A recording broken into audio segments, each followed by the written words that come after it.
O, sino marites sa inyo? O, si nanay kanina nakataas, biglang kumamot na ulo. Hindi. O, kung marites kayo, may mga cellphone po ba kayo? May mga cellphone naman. Wala. Taas nga kamay, may cellphone. Taas kamay, walang cellphone. Ang dami. Nanay, wala kang cellphone? Totoo, nanay? Nanay, wala kayong cellphone? Nanay, ito, iPhone. Nanay, promise, wala kang cellphone. Gusto niyo po ng cellphone? Kasi nanay, nanay, mamaya po bumili kayo sa tutuban. Hindi, biro lang. Ito, may sobra ako isa. O, nanay po, para po sa inyo ito. Labi na, nanay. Akala ni nanay, bibigay ko yung akin. Okay. Meron po ba kayong mga Facebook? Taas nga kami may Facebook. Facebook, Instagram, o YouTube. I-type nyo po Ernix Junicio. Malaking tulong po sa akin yun. Kasi gusto ko pong matulungan at maabot lahat ng Batang Tondo. Kung isi-share nyo po yung mga post namin at ipa-follow nyo, malalaman po nila na tulad po ninyo, wala po kaming pinipili at walang padrino. O basta Batang Tondo at nangangailangan, promise, tutulungan po ni Congressman Ernix Junicio. O kaya ang importante, doon sa mga Facebook natin, makikita nyo rin po yung mga programa natin na papakinabangan ninyo at abangan ninyo. Katulad kagabi, meron po kaming nilungsad yung Passport on Wheels. Doon sa mga nangangailangan ng bagong passport or passport renewal. Nakabantay sila sa Facebook. Nung bumukas yung programa, merong ipindutin lang kayo na link, makaka-register na kayo. At si Congressman po ang bahala na magbabayad at sasagot sa mga passport renewal at bagong passport applicant na mga makakapasa doon sa programa na Passport on Wheels. Pwede? Okay ba yun, nanay? Okay.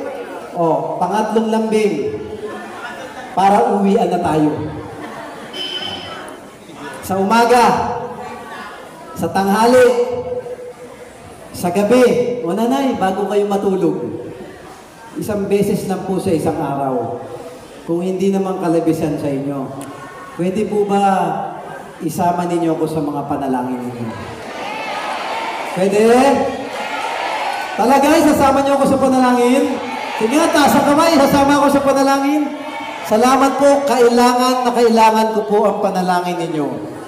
Tatlo lang po ang hiling ko sa Panginoon natin ngayon. Unang-una, sana bigyan niya ako ng malakas sa pangangatawan para magawa ko at mapagtagumpayan ko lahat ng programa para sa mga Batang Tondo. At pangalawa, bigyan niya po ako ng tamang pag-iisip at tamang gabay na ang mga natutulungan natin, yung mga nangangailangan at higit na nakakarami ng mga Batang Tondo.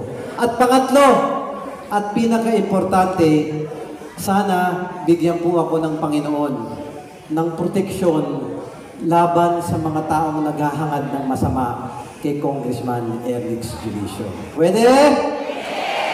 Promise? Hindi, mga lolo-lola, gusto ko lang kasing banggitin sa inyo. Yung mga tao na paminsan, dala ng politika, may mga interes na iba. Ako po, simula nung binigyan niyo ako ng pagkakataon na maging congressman ninyo, unang araw pa lang, hindi po ako tumigil maglingkod sa mga Batang Tondo. Ang makapagtuktong ng buhay ng kapwa natin ay napakalaking pagtulong at nakatingin lagi ang Panginoon natin sa mga taong nagmamahal ng kapwa. Pero hindi ko po maintindihan, gawa ng panahon na ng eleksyon at kampanya, marami na pong tao ang naghahangad na manira ng kapwa. Meron pong ilan-ilan na umiikot-ikot sa mga barangay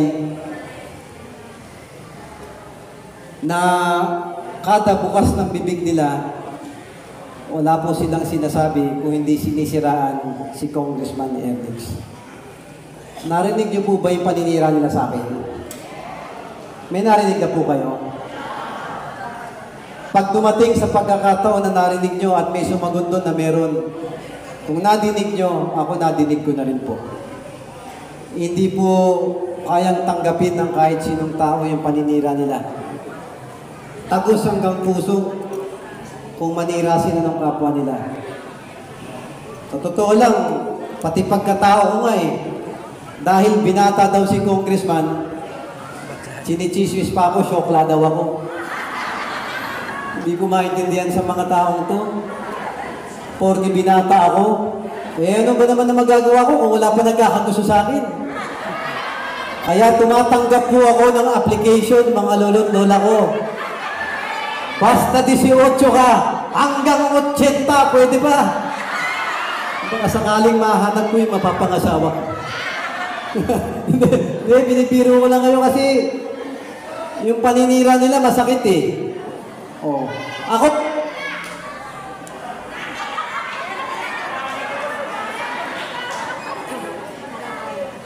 hello.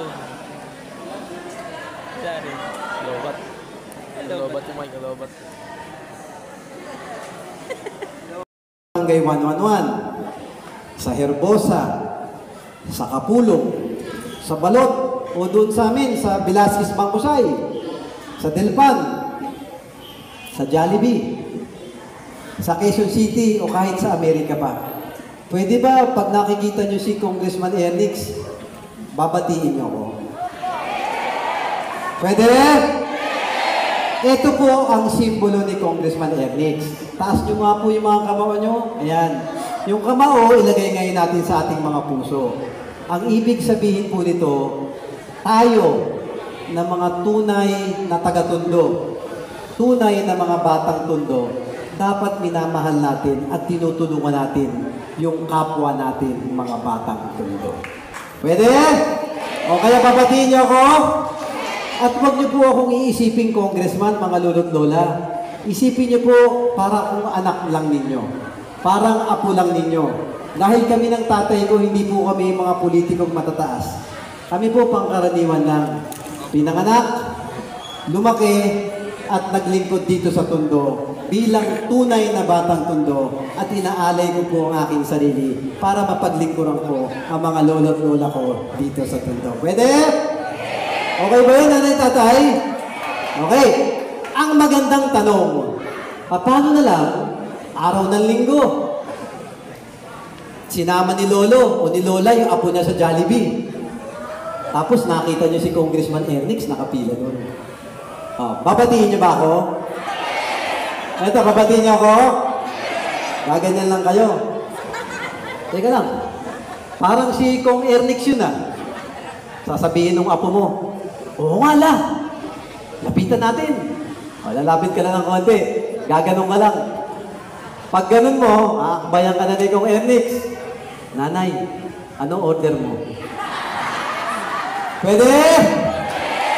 Hindi kasi yung paglilibre natin sa kapwa natin, hindi ba ugaling batang Tondo yan? Hindi ba ugaling Pilipino yan?